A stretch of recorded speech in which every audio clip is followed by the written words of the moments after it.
13h à sonner, mesdames et messieurs, bonjour et bienvenue dans ce journal. Au sommaire, célébration de la fête de l'indépendance du Bénin ce jeudi. Nous vivons dans cette édition, cette commémoration dans plusieurs localités du Bénin. Fin du tournoi de l'indépendance de la commune d'Abomey-Calavi ce jeudi également. Une rencontre qui a opposé l'équipe de Godomin à celle d'Akasato. La Corée du Sud affirme devant les ministres des Affaires étrangères des pays de l'ASEAN à Bangkok qu'ils doivent élargir la part du gâteau qu'ils partagent en élargissant la libre circulation des échanges et du commerce plutôt que de prendre des mesures pour la réduire.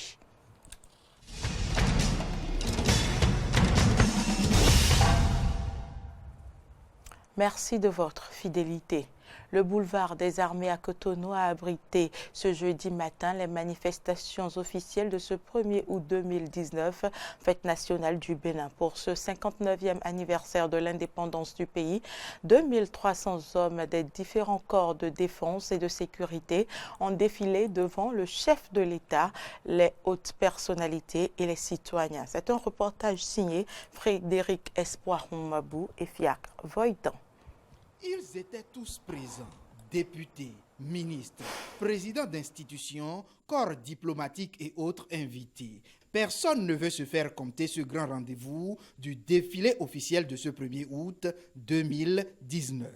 On en était là quand, à 10 heures précises, le commande-car avec à son bord le chef de l'État et le chef d'état-major, le contre-amiral Patrick Jean-Baptiste Haro, fait son entrée en scène.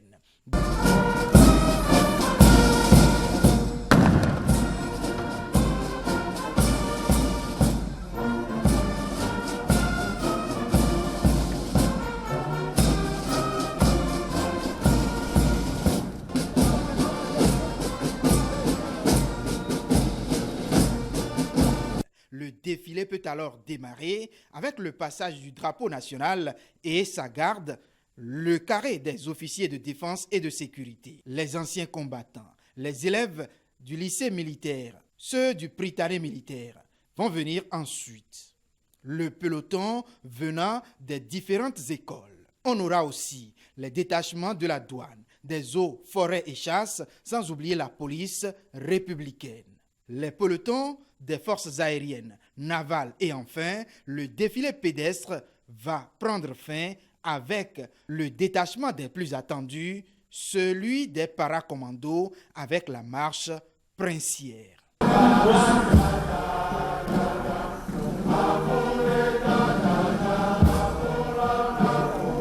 La seconde partie du défilé sera motorisée. Elle démarre par les véhicules de la police républicaine.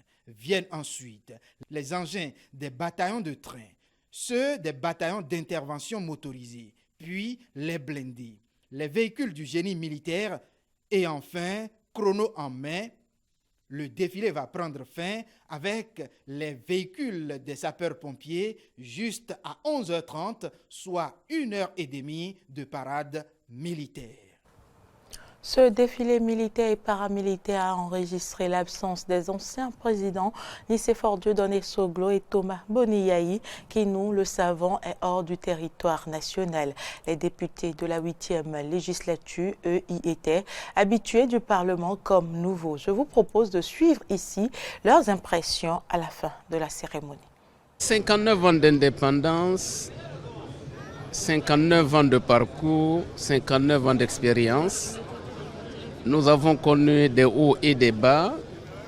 Nous avons entamé une nouvelle marche depuis 2016 dans notre pays qui fait son petit bonhomme de chemin avec des résultats appréciables.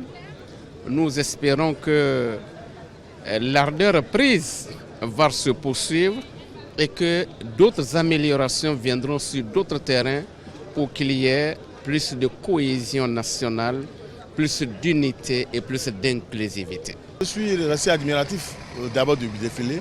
Vous avez vu le timing, vous avez vu la rigueur, vous avez vu tout a été respecté dans un délai concis et concret.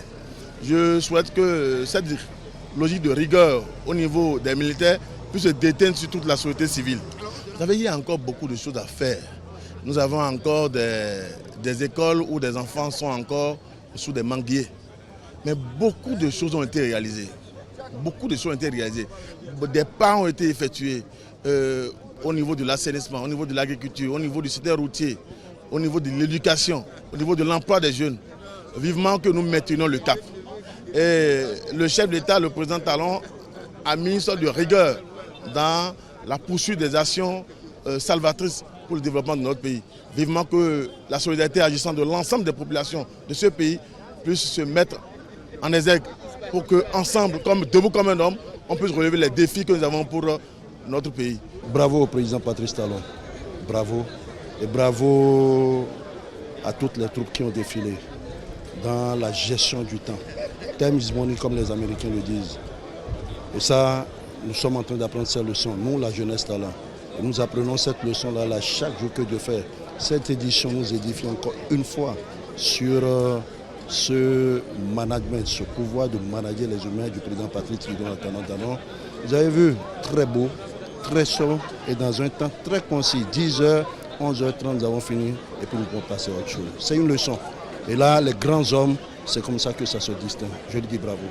Non, mais écoutez, si vous avez pu voir, vous voyez le ballet, tout ce ballet de représentation nationale, de représentation diplomatique qui atterrit au Bénin. L'Inde est venu la dernière fois et qui nous accueille, le président de l'Inde est venu la dernière fois. Et toutes ces éditions qui parcourent le Bénin en ce moment-ci, ça montre la vitalité. Et quoi qu'on le dise comme il soit, au Bénin aujourd'hui, on peut encore se dire que s'il y a une sécurité, le Bénin est encore en terre de sécurité aujourd'hui. On a vu aujourd'hui comment il y a du changement. Il y a un peu de changement et c'est bon.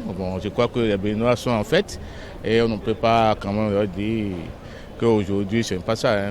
Tout le monde au moins a remarqué qu'il y a un changement, il y a une évolution qui s'annonce et que les fruits du changement de la réforme c'est après. Et on est en train de voir maintenant. Vous avez vu le défilé motorisé, vous avez vu les trucs là qu'on a commandés, les trucs qu'on a modernisés. C'est ça le problème. On veut que le pays soit beau, bien. Et puis à ce défilé officiel sur la place de l'Étoile Rouge à Cotonou, nos équipes ont également rencontré quelques personnalités de la République qui ont bien voulu se prononcer sur le 59e anniversaire d'indépendance du Bénin. Discipline. Les cérémonies ont commencé à l'heure, à 10h. Ils sont terminés à 11h30 comme prévu. Ça veut dire qu'il y a une bonne organisation, ça veut dire qu'il y a une bonne discipline. Si on peut faire ça tous les jours et non pas une fois par an, ce serait très bien. Donc moi, ce qui m'a impressionné, c'est cette organisation. C'est ça. Essayons d'adopter ça tout le temps, pas une fois par an. Excellente impression. Sobriété, rigueur, dignité et je crois au fond de tout ça là, patriotisme. C'est ça qu'il faut retenir. Parce que c'est ça qui fera avancer le Bénin. Impeccable. Et moi, je dis que ce qui m'a frappé, c'est la qualité de l'équipement de notre armée qui a été renouvelé. Nous avons des équipements neufs et par conséquent, cela prouve que nous avons désormais une armée. La fête a été bonne, mais nous demandons très rigoureusement au chef de l'État de faire tout possible pour l'amener, la paix, l'amour, la fraternité et comment on appelle la joie dans ce pays. 59 ans, on peut dire qu'il y a eu beaucoup de changements, il y a eu beaucoup d'évolutions et surtout avec ce nouveau gouvernement qui a entrepris des réformes, nous pouvons dire que ça avance bien, le pays avance bien. Mon message, c'est que tout le peuple doit être derrière le chef de l'État. Faire preuve de cohésion, faire preuve également de patience, parce que le développement, ce n'est pas une course de vitesse, c'est une course qui doit se situer, une course de fond, sur la longue durée. Et le peuple doit être en être conscient. Et la patience du peuple, le courage du peuple, le soutien du peuple sont autant de viatiques pour que nous réussissions le miracle de l'émergence de notre pays. Et nous avons tous l'obligation d'accompagner le gouvernement en place, quoi qu'en soit le niveau ou la place que nous occupons au sein de la cité, accompagner ce programme, ce vaste programme dans tous les domaines qui méritent attention et abnégation. Dans la commune d'Abomey-Calavi, les citoyens ont eu droit à un défilé militaire et civil. Horacia Djodji et Denis Maroya y étaient. Voici leur compte rendu. La commune d'Abomey-Calavi, à l'instar des autres communes du Bénin, a commémoré le 59e anniversaire de la cession du Bénin à la souveraineté internationale. Comme à l'accoutumée, 2 temps forts ont marqué cette célébration. Le maire Georges Bada a procédé au dépôt de GEB dans l'enceinte de la mairie. Cette cérémonie a été suivie du défilé militaire qui s'est déroulé sur la voie pavée menant à l'hôpital de zone d'Abomey-Calavi. Durant 2 heures d'horloge, autorités communales, têtes couronnées, population et autres invités ont assisté au passage des différents corps de l'armée béninoise, suivi d'un défilé civil. Le détachement de la musique.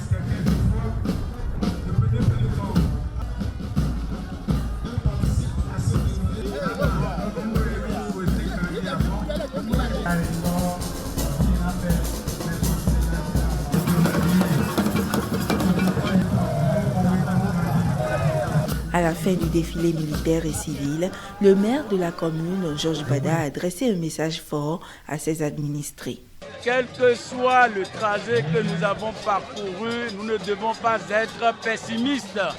Nous devons voir, même dans nos erreurs, qu'il y a des choses à corriger. Même dans ce que nous avons fait, qu'il y a à aller à la perfection. Avec tout ce que nous avons dit, nous devons appeler toute notre population, tout notre peuple au travail et au travail soutenu, au travail bien fait, au développement. Et cessons les critiques. Tant que nous ne sommes pas à une position, nous ne pouvons pas nous ouvrir et donner la main. Peuple béninois, aimons-nous, donnons-nous la main pour que nous puissions avancer. Les festivités marquant le 59e anniversaire de l'indépendance du Bénin dans la commune d'Abomey-Calavi a pris fin par une réception offerte par le maire dans l'enceinte de la mairie. Quelques chefs d'arrondissement de la commune se sont exprimés à notre micro à la fin du défilé militaire et civil. On les écoute. Moi-même, nous sommes en joie et nous devrons profiter également pour penser au développement de notre localité. Beaucoup de choses se font par la première autorité en harmonie avec son conseil communal. Vous avez vu, tous les conseils communaux sont là. Ça suppose qu'il y a l'harmonie au sein du conseil communal. Que Calavi tient bien et que les populations sont avec nous. Et ça veut dire quoi? Ça veut dire que la gestion de la commune de Calavi se fait très bien. Et c'est ce que cela démontre au vu de tout le monde. Et c'est pourquoi nous sommes contents et nous sommes là pour continuer. On parle à présent sport, mais toujours dans le cadre de la célébration du 59e anniversaire de la cession du Bénin à la souveraineté nationale. Le tournoi de l'indépendance de la commune d'Abomey-Calavi a connu ce jeudi soir son épilogue. Et c'est l'équipe de Godomain qui remporte le trophée face à l'équipe d'Akasato. Au terme du temps réglementaire, les deux équipes se sont séparées sur un score nul. Au tir au but, l'équipe de Godomain concrétise 4 tirs contre 2 ratés par l'équipe d'Akasato. Le maire Georges Bada et quelques citoyens apprécient. Aujourd'hui, nous avons suivi la finale de ce tournoi où le meilleur a gagné. C'est l'équipe de Godomain et ce n'est pas parce que Godomain est l'arrondissement le plus peuplé. Mais également, Akasato n'a pas démérité. Mais comme on dit, vous avez suivi au tir au but, le meilleur a effectivement gagné. Et je tire chapeau à mes amis de Godomain qui ont ravi la vedette à ceux d'Akasato. Et dites-vous bien que nous sommes heureux parce que tout s'est passé dans la paix et dans la joie. Et cela augure qu'à Abomey-Calavi, nous sommes toujours en phase avec le développement. Les deux ont gagné, les deux équipes ont gagné parce que les deux équipes n'ont pas démérité. Au cours d'un match, il y a toujours un vaincu et un vainqueur. L'essentiel, c'est qu'il y a la joie autour, qu'il y ait l'enthousiasme. Donc je ne peux que quand même féliciter l'équipe de Godomain qui à chaque fois, c'est pas la première fois. À chaque célébration du 1er août, c'est Godomain qui prend toujours le trophée. Donc ça ne m'étonne pas. Mon équipe, l'équipe de l'arrondissement d'Akasato a dominé le jeu de bout en bout. Et je crois aujourd'hui, il n'est pas question de parler de perte ou bien de gagner. Nous sommes à une fête, c'est la fête d'unité, c'est la fête d'intégration. Et donc, ce fut pour moi une joie de participer à cette édition. Et l'équipe d'Akasato est venue à la finale après avoir éliminé Calavi Centre, Zivier et consorts. Je crois que cette équipe est à féliciter. Ces jeunes sont davantage à encadrer. Et nous aussi, nous allons travailler aux côtés, n'est-ce pas, des élus locaux pour que Calavi ait un bon stade omnisport. Calavi le mérite. Que Calavi ait l'air de jeu plus confortable. Parce que ça a joué contre les enfants, ça a joué contre les jeunes. Et nous allons y travailler.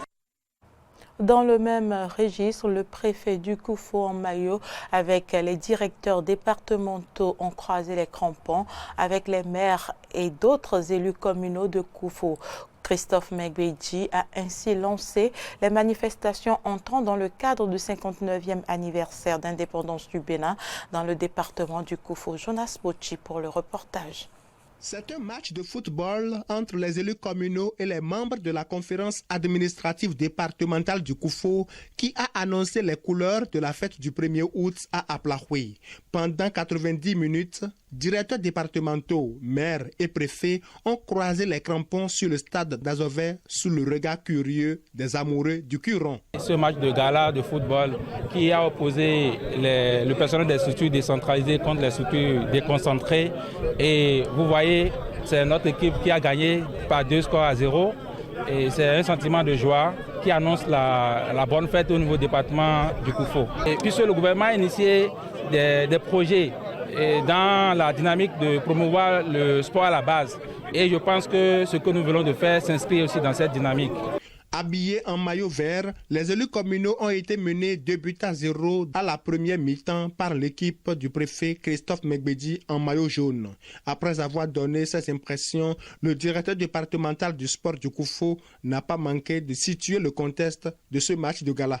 Un match amical entre les élus communaux du Koufo et CAD. Et c'est une manière pour les élus et les structures déconcentrées de donner le bon exemple, de montrer à la jeunesse ce que nous avons fait dans le passé et montrer que c'est une fête et nous devons s'embrasser et se réjouir pour notre fête d'indépendance. Capitaine de son équipe, le préfet du Koufo félicite ses coéquipiers pour leur victoire et invite la jeunesse à aimer davantage le sport. On a voulu dire qu'ils doivent jouer en permanence pour leur santé physique et mentale. Vous avez vu, le capitaine de l'équipe de la CAD, nous avons mis 2 buts dans le filet des élus locaux. Les meilleurs tout fait n'ont pas pu. C'est-à-dire que la culture est respectée. En réalité, sur l'aire de jeu, il n'y a pas à faire de tutelle. Et c'est Dieu qui est avec nous. Et nous avons gagné. Il pouvait nous battre. Par ce score de 2-0 en faveur de l'équipe de la conférence administrative départementale, l'équipe de Christophe Megbedji vient de prouver que même en football, la préfecture demeure la tutelle des communes. Actualité en dehors du Bénin, Joy n'avait que 17 ans lorsqu'elle a accouché dans un appartement de Tripoli après avoir pris la route mortelle du Nigeria vers l'Europe. Le père biologique de l'enfant était un gardien dans le centre de rétention où elle était enfermée. De retour au Nigeria, elle tente de retrouver une vie normale dans un centre de réintégration du Benin City. L'OIM estime qu'ils sont plus de 60 000 Nigériens toujours en Libye et 600 000 migrants de 39 nationalités différentes. Reportage. Dans ce centre de formation de Benin City, Joy tente de renouer avec une vie normale. Son rêve était de rejoindre l'Europe. Sur son chemin, la Libye est devenue sa prison. Joy n'avait que 17 ans quand elle a accouché d'une petite fille à Tripoli. Le père biologique était un gardien du centre de rétention qui l'a menacée de mort pour ne pas que la nouvelle de la grossesse s'ébruite. Mais elle est parvenue à s'enfuir avant de rentrer volontairement au Nigeria avec son enfant. Parfois, les gens pensent que je suis juste la nounou. Ils ne croient pas que j'ai accouché de ma fille. Je me contente juste de dire que je suis la maman. Et quand les gens se montrent trop curieux, je n'ai pas envie de raconter ce qu'il m'est arrivé. Comme Joy, 14 000 Nigérians ont été rapatriés de Libye depuis 2017. Près d'un tiers sont des femmes. Certaines sont revenues avec un enfant né des suites d'un viol, durant le voyage ou le séjour libyen.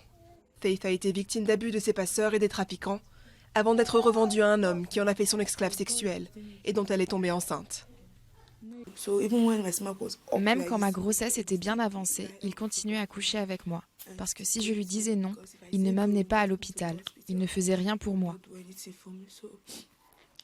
Donc je n'avais pas d'autre choix que d'accepter. Le retour n'est pas simple pour ces jeunes mères. Au Nigeria, leurs bébés sont surnommés les enfants arabes. Dans cette maison d'accueil de Benin City, les mères isolées sont accompagnées par des travailleurs sociaux. Quand elles arrivent avec des enfants non désirés, surtout des enfants issus de viols, ils n'ont pas d'identité. C'est très traumatisant pour les mères. Parfois, des mères sont très agressives avec ces enfants. Joy et Faith ont réussi à s'échapper, mais la majorité des migrantes ont trop peur d'affronter le retour dans leur famille, avec une nouvelle bouche à nourrir. Les Nations Unies estiment que plus de 600 000 migrants vivent toujours en Libye. En juin 2018, l'Aquarius avait été un des premiers navires refoulés par le gouvernement italien qui fermait ses portes aux ONG recueillant des migrants en Méditerranée. J'y arrive. Après une semaine en mer, il avait fini par accoster en Espagne et ses 630 passagers avaient été répartis entre 6 pays, dont 19 au Portugal. Le Portugal est une exception en Europe. Il est demandeur de réfugiés, notamment pour faire face à la pénurie de main-d'œuvre et au déclin démographique. Reportage. Victime de persécutions religieuses, Maury Camara a fui la Guinée, son pays d'origine, en 2017.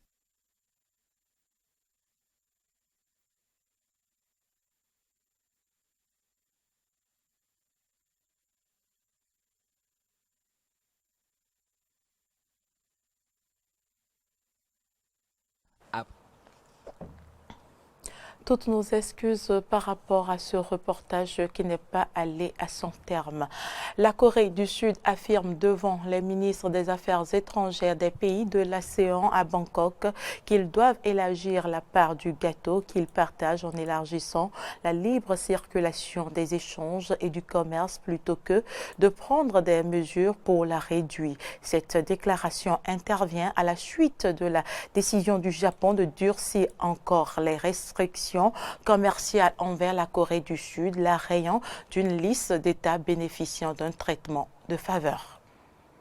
Et c'est tout pour cette édition. Merci de l'avoir suivi. À bientôt.